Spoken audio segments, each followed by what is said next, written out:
consider to be a sane environment where I could learn. And I didn't have to worry about all these other distractions. And for a while there, just for a while, I thought that I would put all that behind me until 4 years later when I went home. But I found I couldn't do that. I found that same spirit compelled me at some point while here to make my mark. And I found that when I went home for the Christmases and for the spring breaks, that people expected that I take a stand. And so I took stances. Now, that wasn't easy either, because my first Christmas, where we get a month out, remember? The first Christmas, I didn't get the benefit of that entire month, because my mother called me up and said that she had been called by some important folk and told that because she had let me go to an integrated school up in Iowa way, that if I came home, my blood would be on her hands. So my mother then told me, don't come home. So I was told to stay here. So I was the only person on campus at the first part of that Christmas break. Everybody else had gone. And so there I was walking around here calling home. My mother steadily saying, you can't come home. Well, anyway, finally I decided I'd just go home anyway. So I went home, opened, knocked on the door. My mother looked out, saw that was I who was out there knocking on the door, grabbed me by the arm, snatched me in the house, wanted to know what was I doing in Mississippi. And then for the next 3 days, I was in jail.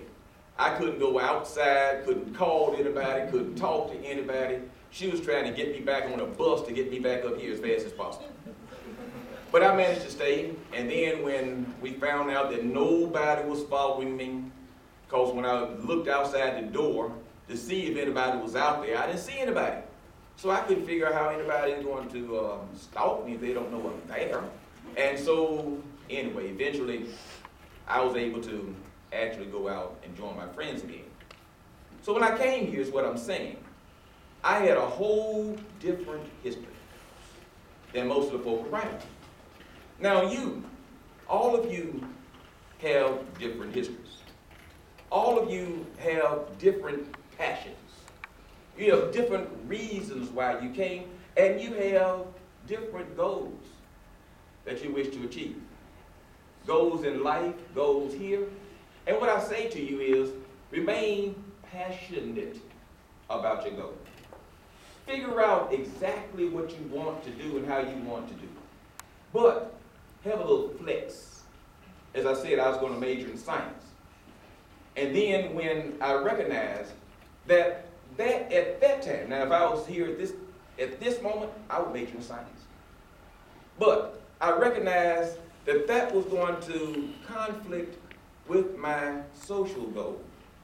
I needed to be home in Mississippi, challenging the vestiges of racism and inferiority. I needed to be doing that. And I didn't think that I could do that with a test tube or a slide rule.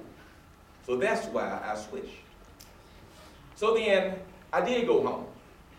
I went home to Mississippi after I was in the Navy, JAG officer. I was the only black lawyer in the entire United States Navy. And 3 years later, when I was getting out, a second black officer comes into the Navy, who's a lawyer, JAG. I called him up, and I told him that this place is becoming overcrowded with black folk.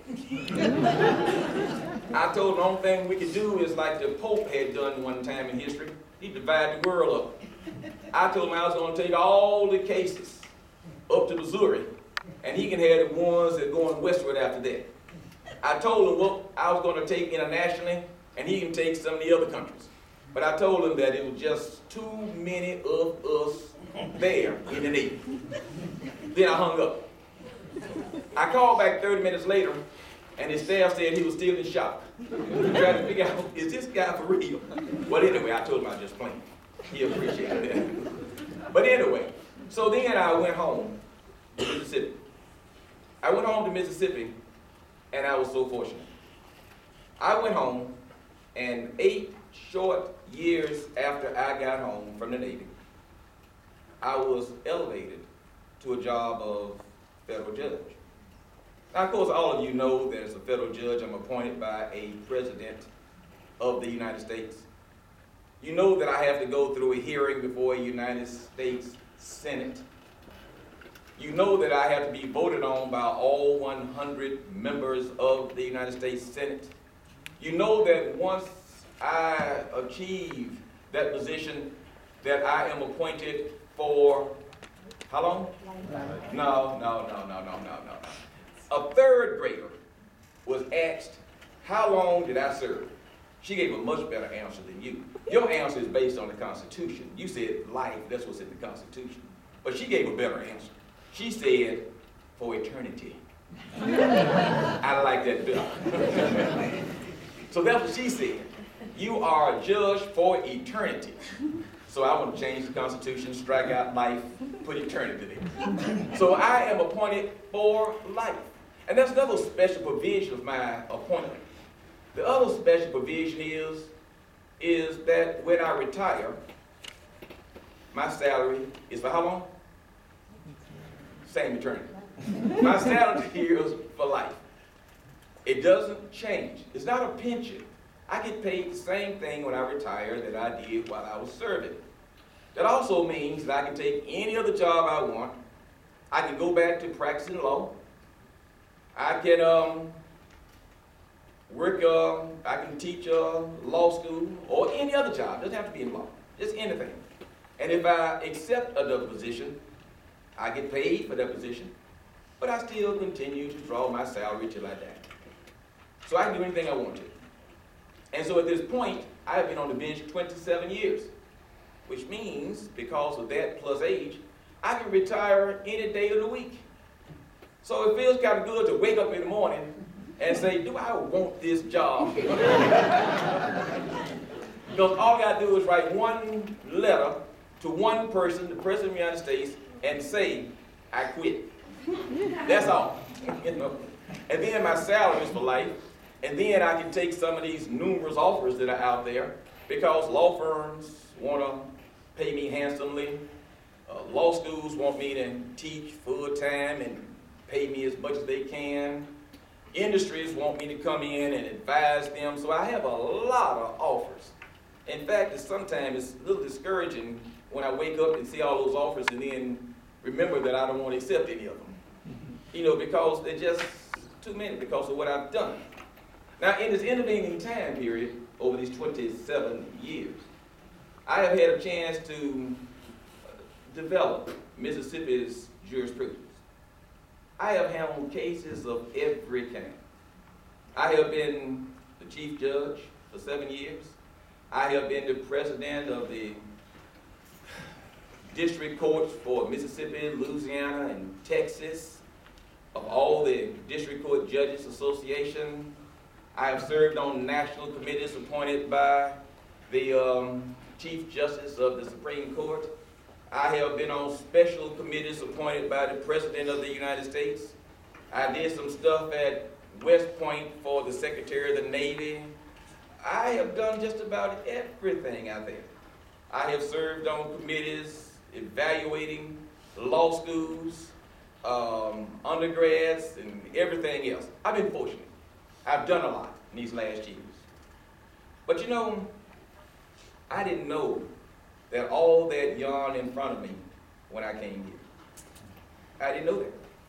And I didn't know that even with my background, a little mental grease, and I could be doing the stuff I'm doing.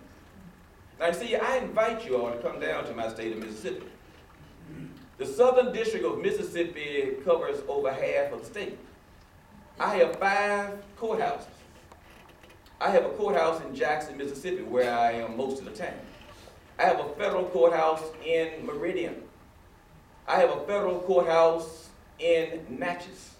I have a federal courthouse in Hattiesburg. And I have a federal courthouse in Gulfport. Those are my courthouses. I have offices in all of them. And if I want to go to any one of them at any time to try a case, that's up to me. If I don't want to go there, I don't have to. I can make all the cases come to wherever I decide to go. So even if a case is filed on the coast of Mississippi, If I want to try that case up in Jackson, I can do that. That's my authority. So I have those 5 courthouses. I have a large staff. And I have had persons from here visit with me. That's right.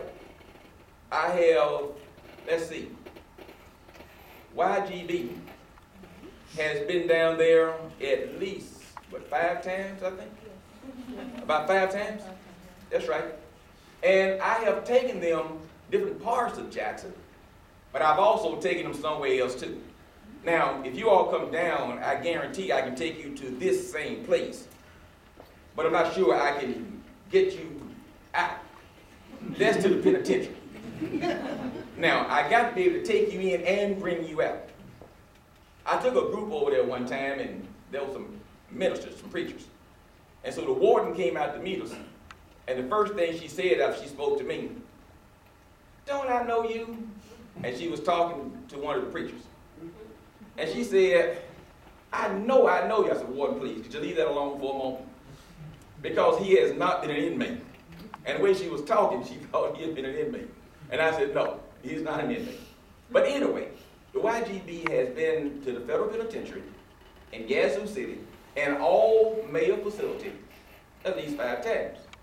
They go there, they perform. I have also taken to perform on the same occasion the Mississippi Mass Choir. The Mississippi Mass Choir with Sister Burks singing "Running for Jesus." Now, I told Sister Burke, now, Sister Burke, when we go to this penitentiary now, you can't do what you normally do. You can't be running up in the audience and shaking hands and hugging folk. Because, Sister Burke, we deal with some inmates here now. And we have about 300 inmates who are going to be here. They're going to be close to the stage, but Sister Burke, don't run up in there shaking hands and kissing on folk and stuff like that. She says, "Judge, don't worry about it." I said, "Thank you, Sister Burks." And Sister Burks has been nominated for a Grammy more than one time, especially with that song, "Running for Jesus." So anyway, we get to the penitentiary, and she starts singing "Running for Jesus." And then it gets good to her. Then she starts running and singing. And next thing I know, you know where she goes. Up to the group. They're all embracing her. And where am I? Right behind her. Now, I sent a lot of them there. And I was concerned that I was in the wrong place. But anyway, when they were throwing their hands all over, and I was afraid that maybe this is going to be some kind of rebellion, I was so upset with myself. You know what happened then? They were throwing their hands up, and I turned to look, and I thought it was a little riot about to develop, and they were praising. And so I threw my hand into my little karate stance, and I recognized what it was. Anyway, YGB was there. They've been there about 5 times. They enjoyed themselves because this mass choir goes, and then the prisoner choir also performs.